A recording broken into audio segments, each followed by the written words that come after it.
Gustatuko litzaidake saio txukun bat egitea, nire burua estutzea eta aldela nire burua harritzea.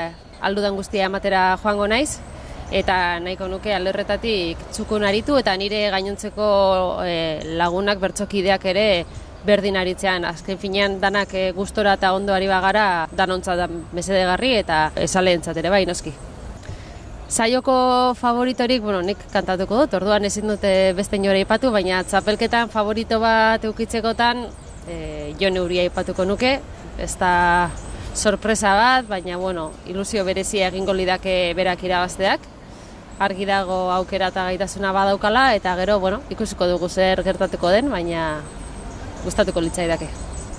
Esango nuke nire burua dela, nire areriorik garrantzitsuena, azken finean bakoitza alduena ematera doa, ofizietan ari garenean elkar osatzeko ariketaren aldekoa izaten ez ni, elkarri erantzun eta bien artean ofizio txukun bat egitekoa, eta gero bakarka izan daiteke nire areriorik handiena nire burua behar bada, baina zalantzarik gabe nigan dagoela, norberarengan dagoela ondo edo okerrago aritzea.